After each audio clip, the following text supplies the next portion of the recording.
ओम शांति। आज मुझे नीतीश बाबा ब्रह्मानंद द्वारा कहते हैं, बच्चे समझते हैं कि हमारे दुर्भाग्य के दिन बदलकर अब सदा के लिए सौभाग्य के दिन आ रहे हैं। नंबरवार पुरुषार्थ अनुसार भाग्य बदलते रहते हैं ना। स्कूल में भी भाग्य बदलते रहते हैं ना। अर्थात ऊंच बच्चे पढ़ते पढ़ते ऊंच चढ़ जाते हैं। तुम अच्छी रीति जानते हो, अब ये रात खत्म होने वाली है। अब भाग्य बदल रहा है ना हमारा। हमारे ऊपर कौन सी वर्षा हो रही है? ज्ञान की वर्षा। सेंसिबल बच्चे समझते हैं बरोबर दुर्भाग्य से हम सौभाग्यशाली बन रहे हैं, अर्थात वर्ग के मालिक बन रहे हैं ना। नंबरवार पुरुषार्थ अनुसार हम अपना दुर्भाग्य से सौभाग्य बना रहे हैं। अब हम रात से दिन की ओर जा रहे हैं, अर्थात ज्ञान का, गुणों का, शक्तियां का खजाना मिला तो आत्मा में रोशनी आ गई। ये तुम बच्चों बिगर कोई को पता नहीं। बाबा गुप्त है ना, तो बाबा की बातें भी गुप्त हैं और सुनने वाली भी कौन है? गुप्त आत्मा। बल मनुष्य ने बैठकर सहज राजयोग और सहज ज्ञान की बातें शास्त्रों में लिखी हैं, परंतु जिन्होंने लिखा है वो तो चले गए ना, अपना पुराना चोला छोड़ के नया जन्म ले लिया। उनको थोड़ी पता है कि हमने ये सब लिखा है। समझो किसी ने आज कोई किताब लिखी, अगर उसने शरीर छोड़ दिया तो दूसरा जन्म लेंगे, बल वो अपनी ही किताब पढ़ेंगे कि फलाने ने ये किताब, लेकिन उनको ये थोड़ी पता होता है कि पिछले जन्म में मैंने ही ये किताबें लिखी। ऐसे शास्त्र जिन्होंने लिखे हैं वो तो चले गए ना। बाकी जो पढ़ते हैं वह कुछ समझ नहीं सकते हैं कि किसने ये सब किस रीति लिखा, किस समझ से लिखा। तो हम सब कौन हुए? बेसमझ हुए ना।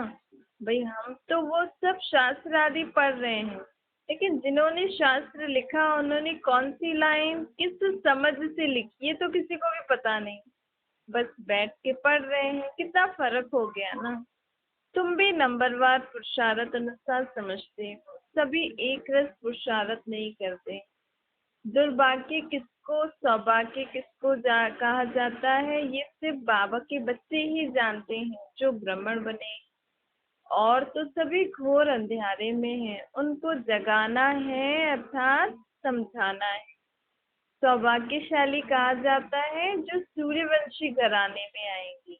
जो चंद्रवंशी में आएंगे उनको भी सौभाग्यशाली नहीं कहेंगे। सूर्यवंशी जो 16 कला संपूर्ण बनेंगे वही सौभाग्यशाली होंगे। अब बाप से स्वर्ग के लिए सौभाग्य बना रहे, तो जो बाप स्वर्ग रचने वाला है ना, वही तो हमारा सौभाग्य बनाएंगे ना।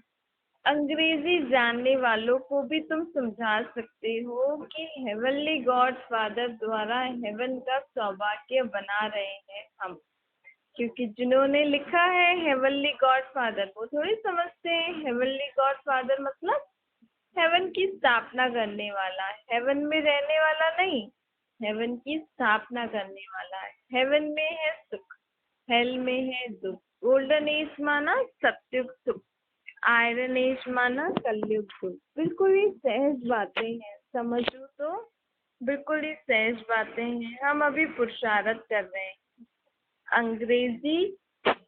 अंग्रेज क्रिश्चियन आदि बहुत बाबा के बच्चे आकर बनेंगे, वो भी जानेंगे तो सही ना, क्योंकि बाबा तो सभी का बाप है। तो वो भी एक ना एक दिन आके जानेंगे कि आखिर बाबा आकर हमें क्या क्या किस रीति सुनाते हैं, क्या क्या समझाते हैं। बोलो, हम सिर्फ एक हेवनली गॉड फादर को याद करते हैं क्योंकि दुनिया परिवर्तन होने वाली है। बाप कहते हैं तुमको अब मेरे पास परम धाम में आना है, फिर सत्युगी नई दुनिया में जाना है। जैसे तीर्थों पर जाते हैं तो लौट के अपने घर पाते हैं ना, ऐसे ही हम अभी परम धाम अपने घर जाएंगे, फिर सत्युगी नई दुनिया में आएंगे। इस दुनिया में वापस नहीं आएंगे। बौद्धियों का अपना तीर्थ स्थान है, क्रिश्चियन का अपना। हर एक की रस्म रिवाज अपनी अपनी होगी। जाती है। हमारी है बुद्धि योग की यात्रा। हम कौन से तीर्थ पे जा रहे हैं अभी? परम धाम। लेकिन बुद्धि से जा रहे हैं ना, क्योंकि शरीर तो नहीं जा सकता है। मन बुद्धि से ही हम ऊपर परम धाम अपने बाप के पास जाते हैं। फिर जब अंत समय आएगा तब सभी आत्माएं शरीर छोड़ जाएंगी बाप के पास निराकारी रूप में। जहाँ से हम आते हैं पाठ बजाने, वहां फिर जाना तो पड़ेगा ना अपने घर। बाप आए हैं हमारे लिए हेवन स्थापन करने। उनको गॉड फादर भी कहते हैं। वही हम सबको सच्चा सच्चा रास्ता बताते हैं। कौन सा रास्ता? सुख और शांति का। शांति हमें मिलती है शांति धाम में, और सुख हमें मिलेगा सुख धाम में। बाप गॉड फादर को याद करने से हम सबकी अंतमति तो गति हो ही जाएगी। जब कोई बीमार पड़ते हैं तो उनको सभी सावधान करते हैं ना, क्या कहते हैं? राम कहो राम कहो। बंगाल में जब मरने पर आते हैं तो गंगा पर ले जाते हैं, फिर कहते हैं हरि बोल हरि बोल। तो हरि के पास चले जाएंगे, परंतु कोई जाता नहीं। आत्मा तो एक शरीर छोड़ दूसरा ले लेती है ना। सत्युग में तो ऐसा कहेंगे ही नहीं कि राम कहो या हरि बोल, नहीं। ये सब भक्ति मार्ग की रीति रस्म द्वापर से निकली। सत्युग में हम नहीं कहेंगे ऐसे। जब कोई शरीर छोड़ेगा ना तो वहां ऐसे नहीं कहते राम कहो या हरि बोलो। सत्युग में कोई भगवान व गुरु को याद ही नहीं करता है। वहां तो सिर्फ अपनी आत्मा को याद किया जाता है। वहां हमें अंत घड़ी क्या याद रहेगा कि मैं आत्मा अब ये पुराना शरीर छोड़ जाके दूसरा लूंगी। अपनी बादशाही याद पड़ती है। समझते हैं हम बादशाही में जाकर जन्म लेंगे, ऐसे हमें याद रहता है। यह अब पक्का निश्चय तो है ही, बादशाही तो हम आत्माओं को मिलनी है। बाकी किसको याद करेंगे अथवा दान पुण्य करेंगे, ये सब वहां नहीं होता है। वहां तो सिर्फ आत्मा को ये याद रहता है मैं ये शरीर छोड़ जाके दूसरा जन्म लूंगा तो मुझे वो बादशाही मिलेगी। क्योंकि वहां तो राजे ही घराने होते हैं ना। वहां कोई गरीब होता ही नहीं है जिसको बैठ दान पुण्य करे। भक्ति मार्ग की रस्म यहाँ ही सब खत्म हो जाएगी। ज्ञान मार्ग की रस्म भी खत्म हो जाएगी। अभी हम ज्ञान मार्ग में भी जब शरीर छोड़ना होता है, ज्ञानी बच्चे जब शरीर छोड़ते हैं उनको भी नियम है कि तुम्हें हमें परमात्मा बाप की याद में रहकर अपना शरीर छोड़ना है। सत्युग में तो कुछ नहीं होगा। भक्ति मार्ग ज्ञान मार्ग की रस्म रिवाज अलग अलग है, वो सब अभी ही खत्म हो जाएंगे। अभी बाप को सब कुछ दे 21 जन्म का वर्षा हमने ले लिया, ले रहे हैं ना। फिर दान पुण्य करने की दरकार नहीं। दान पुण्य क्यों करते हैं भाई? दूसरे जन्म में हमें ये मिल जाएगा। अभी हमने मन बुद्धि से सब कुछ बाबा को दे दिया। बाबा हमें 21 जन्मों का वर्षा हमारे में खाते में लिख रहे हैं अभी। फिर वहां दान पुण्य आदि करने की दरकार ही नहीं। पहले से ही लिखा हुआ है ना, हम इस घराने में जाकर ये पद पाएंगे। ईश्वर बाप को हम सब कुछ दे देते हैं, ईश्वर ही स्वीकार करते हैं। स्वीकार न करे तो फिर देवे कैसे? न स्वीकार करे तो फिर वह भी दुर्भाग्य हो गया। स्वीकार तो परमात्मा को करना पड़ता है ताकि हम बच्चों का ममत्व निकले। यह भी एक युक्ति है ना ममत्व मिटाने से। भगवान के नाम पे देते हैं। भगवान को तो अपना शरीर है नहीं, वो हम हमारा धन संपत्ति क्या करेंगे हमारे शरीर का। लेकिन एक युक्ति है अपने से मोह निकालने की कि बाबा ये सब कुछ आपका है। फिर बाबा की राय से हम काम करेंगे ना तो हमें वो मोह नहीं रहेगा कि मेरा धन मेरा सोना है। नहीं, बाबा का धन बाबा का सोना है तो बाबा से राय लेके मैं सोने और धन को, घर को, बच्चों को बाबा की राय से चला रही, तो मम्मत तो मिट जाता है ना। बाबा ने समझाया है तुम्हें बहुत हल्का रहना है। हल्का अर्थात मन बुद्धि में कोई भी ऐसी बात नहीं आनी चाहिए। हम बाप के बच्चे हैं ना, हम आत्मा रॉकेट से भी तीखी है। ऐसे देही अभिमानी होकर पैदल करेंगे तो कभी भी थकेंगे नहीं। कर्म करते थकते हैं ना, तो बाबा कहते हैं अब अपने को आत्मा समझ के कर्म करोगे तो आप कभी भी थकोगे नहीं। देह का भान नहीं आने चाहिए, जैसे तो ये टांगे हैं ही नहीं, हम तो उड़ रहे हैं। देही अभिमानी हो, हम कोई भी कार्य करेंगे तो हमें लगेगा जैसे तो कराने वाला करा रहा है, अर्थात हमें ऐसे उड़ा रहे हैं, ये कर्म ये कर्म, फिर हम थकेंगे नहीं। आगे देखो, मनुष्य तीर्थों पर पैदल जाते थे ना, उस समय मनुष्य की बुद्धि तमो प्रधान नहीं थी, बहुत श्रद्धा से जाते थे, थकते नहीं थे। भगवान को याद करने से मदद तो मिलती है, बल व पत्थर की मूर्ति है, परंतु फिर भी भगवान अर्थात परमात्मा बाप, हमारा बाबा ही, भक्ति मार्ग में भी बाबा ही हमारी अल्पकाल मनोकामना पूरी करते थे। पर आप कृष्ण के तीर्थ पर जा रहे हो या राम के, लेकिन मनोकामना पूरी कौन करते थे? बाबा। उस समय तुम्हारी रजो प्रधान याद थी, तो उसमें बल था, थकावट नहीं होती थी। अभी तो बड़े आदमी झट थक जाते हैं, गरीब लोग बहुत तीर्थों पर जाते हैं, साहूकार लोग बड़े भक्ति से घोड़े आदि पर जाते हैं, वह गरीब तो पैदल चले जाएंगे। भावना का बाड़ा जितना गरीबों को मिलता है, उतना साहूकारों को नहीं मिलता है। इस समय भी तुम जानते हो बाबा कौन है?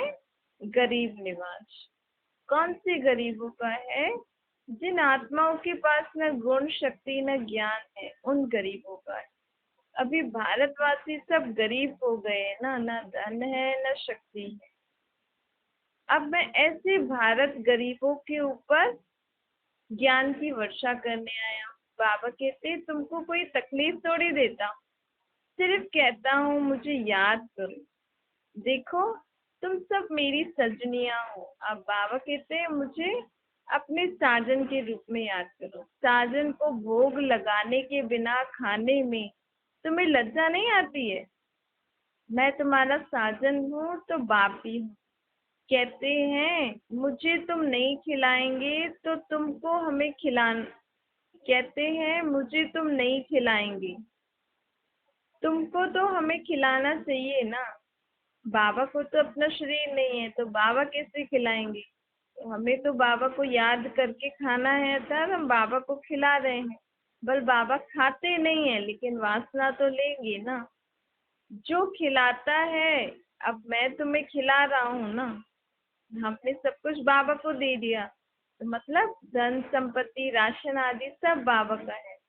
तो हमें कौन खिला रहा है? बाबा खिला रहा है। जो खिलाता है तो पहले उसको खिलाना चाहिए ना। बाबा कहते हैं हमको भोग लगाकर हमारी याद में खाना चाहिए।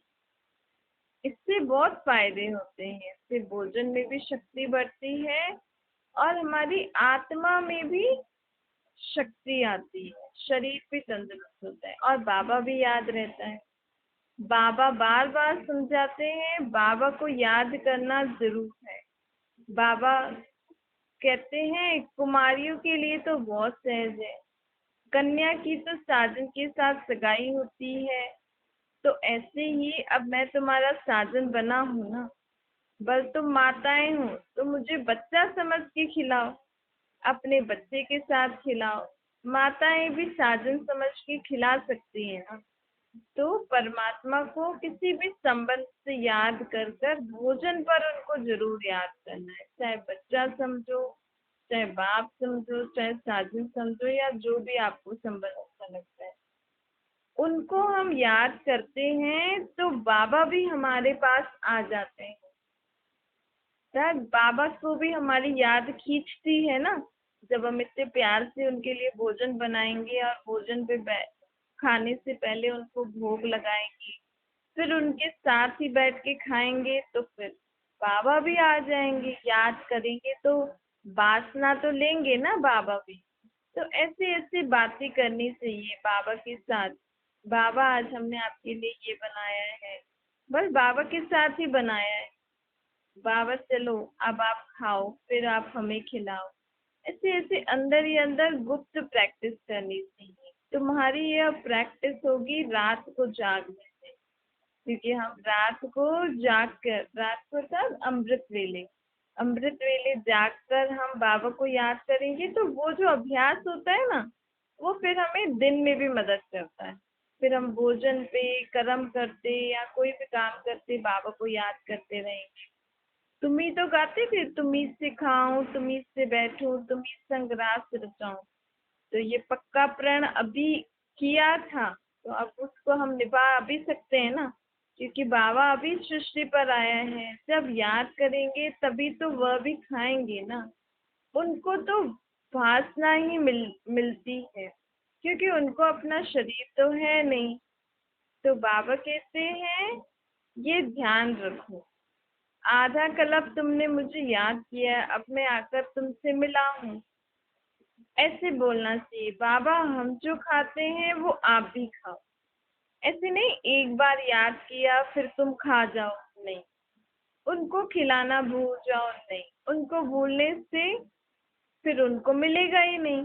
अगर हम एक गिट्टी में ही खाएंगे और उनको याद करेंगे, दूसरी में याद नहीं करेंगे, तो बाबा को कैसे मिलेगा। चीजें तो तुम बहुत खाते हो, खिचड़ी, आम, मिठाई। ऐसे थोड़ी शुरू में याद किया फिर खल्लास, और चीजें कैसे खाएंगे फिर बाबा। तो बाबा को एकदम अपना साथी बनाना है। जैसे आपके घर में आपके बच्चे हैं, पति है, जो भी संबंधियों से आप बात और व्यवहार करते हैं ना, ऐसे बाबा के साथ भी करो, बहुत मजा आता है। पर बाबा दिखते नहीं है, लेकिन बाबा की प्रेजेंस हम आत्मा को महसूस होता है कि हाँ मेरे साथ बाबा है, मेरे साथ वो शक्ति है। बाबा कहते हैं तो ऐसे ऐसे याद करने से तुम्हें बहुत मजा आएगा। हम आपको याद करके खाता हूँ, ज्ञान से जानते हैं ना। बाबा का तो लोन लिया हुआ शरीर है, याद करने से फिर बाबा भी हमें मदद करते हैं। इसी को योग कहा जाता है। योग योग कोई वो नहीं है कि हम एक कोठी में बैठ के कुछ जाप जपे या टांग पे टांग रखें, यही योग है। आप हर कर्म करते बाबा के साथ ऐसे कार्य करो ना, इसी को ही योग कहा जाता है, क्योंकि नाम ही है सहज राज योग। इससे हम अपने शरीर पर भी विजय, शरीर की कर्मेंद्रिय मन बुद्धि पर विजय प्राप्त कर लेते हैं। योग में मेहनत तो है, क्योंकि बाबा निराकार है, दिखते नहीं है ना। तो जब तक आदत पड़े थोड़ी सी मेहनत लगती है, फिर तो इजी हो जाता है। सन्यासी उदासी ये सब नहीं जानते हैं, उनका तो योग ही अलग है। वो तो ब्रह्म महतत्व को बाप समझ के उनसे योग लगाते हैं। लेकिन बाबा ने तो हमें यथार्थ पहचान दी है ना। पहले तो भला हमें भगवान की पहचान नहीं थी, अब तो है। तो अब हमें बाबा को उस पहचान से याद करना चाहिए, पुरुषार्थ करना चाहिए, बाबा की श्रीमत पे चलना चाहिए, पूरा पुरुषार्थ कर। बाबा ब्रह्मा बाबा अपना अनुभव भी बताते हैं ना। जैसे ब्रह्मा बाबा खुद करते हैं, वैसे हमें भी सिखाते हैं। बाबा कहते हैं जितना प्रैक्टिस करोगे उतना बाबा को याद करते रहोगे, निश्चय बुद्धि विजयंती हो जाओगे। योग माना दौड़ी भी होती है। यह है बुद्धि योग की दौड़ी। दौड़ी में क्या होता है, अगर हम रेस करते हैं तो ध्यान भी देते हैं कहीं कुछ ऐसी चीज ना आ जाए, और हमारी बुद्धि में होता है कि हम फर्स्ट जाएं। तो यहाँ भी हम बाबा को याद करते रहें। बस बातें आती हैं, कोई ऐसी चीज आए, बाबा को याद करके बाबा को सब कुछ देके, बस सब कुछ मन बुद्धि से भूल के बाबा को याद करना।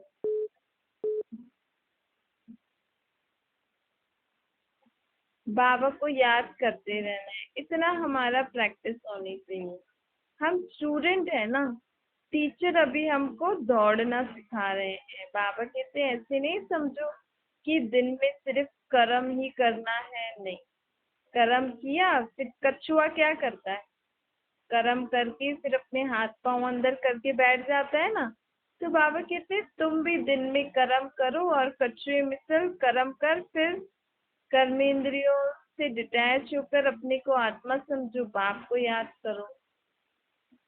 ऐसे ऐसे बीच बीच में समय निकाल के बाप को याद करना है। हम बाप को याद क्यों कर रहे हैं? क्योंकि हमें देवता बनना है। यही ज्ञान गीता में भी है ना, कि बाबा आकर मनुष्य से देवता बनाते हैं। सत्युग में तो सब देवता ही होंगे। जरूर उन्हों को कलयुग अंत में किसी ने देवता बनाया होगा, नहीं तो कलयुग के बाद डायरेक्ट सत्युग। कलयुग में मनुष्य दुखी, पापी, रोगी, और सत्युग में सुख शांतिमय दुनिया। तो किसने परिवर्तन की? कब परिवर्तन? जरूर संगम पर ही आके की होगी ना, दोनों युगों के संगम पर। सत्युग आदि में देवी देवता धर्म था, और कलयुग अंत में आसुरी धर्म। यह बातें सिर्फ गीता में ही लिखी है। मनुष्य को देवता बनाने में देरी नहीं लगती। क्यों? क्योंकि अब एम ऑब्जेक्ट तो बुद्धि में समझ में आ गई है ना, कि हमें सिर्फ अपने संस्कार स्वभाव को परिवर्तन करना है, अपनी सोच को परिवर्तन करना है, विकारों को छोड़ना है, परमात्मा को याद करके आत्मा में शक्तियां भरनी, गुण बनने। यही तो है देवता बनना। जब हमारे अंदर वैसे सब कुछ आ जाएगा तो हम क्या कहलाएंगे? देवी देवता। वहां सारी दुनिया में एक धर्म होती है। दुनिया तो सारी होगी ना, ऐसे नहीं चीन, यूरोप आदि नहीं होंगे, वो भी होंगी, परंतु धर्म एक ही होगा। और जो भी बाकी खंड होंगे थोड़ी थोड़ी जगह पे, वहां पे पिकनिक के लिए स्थान होंगे। जहाँ जैसे अभी तो वहां पे लोग रह रहे हैं ना, अलग अलग धर्मों के, लेकिन सतयुग में वहां पे पिकनिक के स्थान होंगे। वहां पे हम देवी देवता धर्म वाले पिकनिक करने जाएंगे। सभी को अपना अपना महल आदि और एरोप्लेन, हेलीकॉप्टर आदि होगा। अभी तो कलयुग है, हम भगवान द्वारा मनुष्य से देवता बन रहे हैं। बाप कहते हैं तुम 21 जन्म सदा सुखी बनेंगे, इसमें तकलीफ की कोई बात नहीं। भक्ति मार्ग में भगवान के पास जाने के लिए कितनी मेहनत करते हैं, कहते हैं पार निर्वाण गया। ऐसे कभी नहीं कहेंगे भगवान के पास गया। जो लोग सन्यासी वगैरह है, कई लोग ऐसे कहते हैं ना, पार निर्वाण गया, लीन हो गया। कई कई लोग ऐसे नहीं कहते कि भगवान के पास गया, कहेंगे स्वर्ग गया। एक के जाने से स्वर्ग थोड़ी बन जाएगा, सबको ही जाना है ना। गीता में लिखा है भगवान कालों का काल महाकाल है, मच्छरों सा दृश्य सभी को ले जाते हैं। बुद्धि भी कहती है कि अब चक्कर को रिपीट होना है, तो पहले पहले कौन सा धर्म आता है? देवी देवता धर्म। फिर बाद में और धर्म होंगे। बाबा कितना सहज बतलाते हैं, बच्चे मन बना भरो, बस अपने को आत्मा समझो, बाप को याद करो। 5000 वर्ष पहले भी गीता के भगवान ने अर्थात परमात्मा बाप ने कहा था, लाडले बच्चे। हम बाबा के लाडले बच्चे हैं ना, देखो। क्यों? क्योंकि पूरी दुनिया भगवान को ढूंढ रही है, और हम भगवान की गोद में बैठे हैं, भगवान से पालना ले रहे हैं, भगवान से ज्ञान सुन रहे हैं, अपने बाप के संबंध में उनसे वर्षा ले रहे हैं। तो हम लाडले हुए ना। तो देखो बाबा कहते हैं अगर कृष्ण कहेगा कि लाडले बच्चे, तो सब धर्म वाले सुनेंगे? नहीं सुनेंगे ना। परमात्मा सभी को कहे ये तुम मेरे लाडले बच्चे हो, तो फिर भी सब मानेंगे। लेकिन कृष्ण कहेंगे तो मुस्लिम नहीं मानेंगे, सिख नहीं मानेंगे, क्रिश्चियन नहीं मानेंगे। तो भगवान कहेंगे तो सभी मानेंगे। गॉड फादर हेवन स्थापन करते हैं, जिसमें फिर हम जाकर क्या बनेंगे? चक्रवर्ती, महाराजा, महारानी बनेंगे। इसमें कोई खर्चे आदि की भी बात नहीं। बाबा ने हमसे कुछ पैसा लिया क्या? बोला कि तुम मुझे इतने पैसे दो तो मैं तुम्हें सत्युग की बादशाही दूंगा? नहीं। फ्री में आकर अपने बाप तो बच्चों को सब कुछ, बच्चों का तो हक होता है ना बाप के ऊपर। तभी तो बाबा ने आकर सभी बच्चों को सारा ज्ञान सुना दिया कि मैं ऐसे ऐसे कर रहा हूँ, तुम अपने को ऐसे ऐसे समझो तो तुम भी उसमें आ जाओगे। बाबा तो हमसे कुछ नहीं लेता है।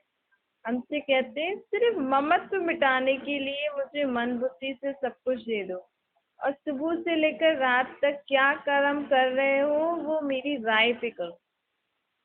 सोते हो उससे पहले मुझे सब बताओ, तुमने क्या क्या किया, कहाँ कहाँ धन लगाया, किससे क्या क्या बोला, किससे किस रीति से व्यवहार में आए, संबंध में आए। सुबह को उठते हो तो मुझे सब कुछ बता के फिर कर्म में जाओ। बस इतना ही तो बोलते हैं बाबा, और कुछ थोड़ी बोलते हैं। बाबा को याद करते रहो, दैवी गुणों की धारणा करते रहो। सृष्टि के आदि मध्य अंत का ज्ञान दिया बाबा ने। देखो स्कूलों में तो कितनी फीस लेते हैं। बाबा से हमने बाबा हमें कितना ज्ञान दे रहे हैं, कितनी आत्माओं में शक्ति भर रहे हैं। डॉक्टर शरीरों को ठीक करने के लिए कितना पैसा ले रहे हैं। परमात्मा आत्माओं को ठीक कर रहे हैं, कुछ पैसा ले रहे हैं क्या? इतना ऊंचा ज्ञान हम आत्माओं को दे रहे हैं, हमारी समझ खुल गई है। बुद्धि का ताला खुला है नहीं खुला है? बाबा कहते हैं एकांत में सोचो, मुझ आत्मा को क्या क्या प्राप्तियां हो रही हैं, क्या क्या मुझ आत्मा को मिल रहा है, तो तुम्हें समझ में आएगा कि बाबा का ज्ञान कितना ऊंचा है और हम बच्चे कितने ऊंचे समझदार हैं। जो ज्ञान विद्वान पंडित बड़े बड़े संत महात्मा नहीं समझ पाए, वो हमने समझ लिया। घर बैठे हम परमात्मा से मिलन मनाया। उन्होंने तो भगवान से मिलने के लिए घर बार छोड़ा, तपस्याएं की, तो भी भगवान से नहीं मिल पाए। भगवान के घर को, ब्रह्म माँ तत्व को भगवान समझ के बैठे हैं। लेकिन हमने तो भगवान को घर बैठे जाना है। मन बुद्धि से सब कुछ बाबा को दिया है। हमने भी छोड़ा है, लेकिन मन बुद्धि से छोड़ा है। हमने भी अपने देह के भान को छोड़ा है। देह को त्याग नहीं किया ना भगवान को पाने के लिए। देह भान को, देह अभिमान को भूला है ना। तो बाबा कहते हैं ऐसे ऐसे विचार करो कि हमने क्या क्या पाया, हमें अंदर क्या क्या प्राप्ति हो रही है, तो बहुत मजा आएगा। अच्छा मीठे मीठे सुखी लगे बात बच्चों प्रति माता पिता बाप दादा का याद प्यार और गुड मॉर्निंग रूहानी बाप की। हम सभी रूहानी बच्चों को नमस्ते। हमारी भी रूहानी माता पिता बाप दादा को याद प्यार गुड मॉर्निंग और नमस्ते। वरदान है सिद्धि को स्वीकार करने की बजाय सिद्धि का प्रत्यक्ष स्वरूप सबूत दिखाने वाले शक्तिशाली आत्मा बनो। अब आप सबके सिद्धि का प्रत्यक्ष रूप दिखाई देगा। कोई बिगड़ा हुआ कार्य भी आपकी दृष्टि से, आपके सहयोग से सहज हल हो जाएगा। कोई सिद्धि के रूप में आप लोग ऐसे नहीं कहेंगे कि हाँ ये हो जाएगा। भाई जो बड़े बड़े लोग होते हैं ना, बड़े बड़े महात्मा आदि, कई लोग उनके ऊपर इतना विश्वास होता है कि ये महात्मा मुख से बोले ये काम हो जाएगा तो उनका काम हो जाएगा, ऐसे होता है। लेकिन बाबा कहते हैं अगर तुम मुझे यथार्थ रीति अच्छी रीति याद करोगे तो तुम्हारी आत्मा में भी शक्ति आएगी। इतनी शक्ति आएगी कि हम किसी चीज कार्य को या कुछ ऐसा कार्य परमात्मा की याद में देखेंगे और अंदर संकल्प करेंगे तो भी वो ठीक हो जाएगा। किसी को हम सहयोग अपने भावना से भी दे सकते हैं कि अंदर ही हमने उनके प्रति परमात्मा को याद करके अच्छे संकल्प किए कि इसका ये बिगड़ा काम ठीक हो जाए तो भी हो जाएगा। लेकिन इसमें क्या है, कभी भी हमें सिद्धि को स्वीकार नहीं करना है कि हाँ मैंने ऐसा बोला तो ऐसा हुआ। नहीं, हमें सब कुछ किसके ऊपर देना है? परमात्मा की याद में रहकर हर एक चीज को देखो, सुनो, मन में औरों के लिए संकल्प करो। और अगर किसी का अच्छा हो गया तो हमें ये नहीं कहना है देखा मैंने सोचा ना, मैंने उसको अच्छी दृष्टि दी ना, मैंने उसको अच्छे शब्द बोले ना इसलिए हो गया। मैंने नहीं किया, किसने किया? बाबा ने किया। बाबा ने मेरे से कराया। करन करावनहार वो है, कराने वाला मुझसे है, क्योंकि उनको शरीर नहीं है। परमात्मा को मैंने याद किया। परमात्मा ने इस शरीर की आंखों से उन आत्माओं को दृष्टि दी, उनको अच्छे शब्द बोले, उनके प्रति उनको शक्ति दी, तो उनका कार्य हो गया। वो भी परमात्मा के बच्चे। तो हमें भी शुभ भावना रखनी चाहिए, सभी आत्माएं बाप को पहचान ले और सबके दुख दूर हो जाए। स्लोगन है अव्यक्त स्थिति में, अव्यक्त स्थिति अर्थात फरिश्ता स्थिति, अव्यक्त स्थिति में स्थित हो, मिलन मनाओ तो वरदानों का भंडार खुल जाएगा। अर्थात अपने को अशरीरी आत्मा, मैं फरिश्ता हूँ, ये हम समझेंगे ना, तो परमात्मा की सर्व वरदान हम आत्माओं में आएंगे और हमारी आत्मा सर्व वरदानों के भंडारों से भरपूर हो जाएगी। अच्छा, ओम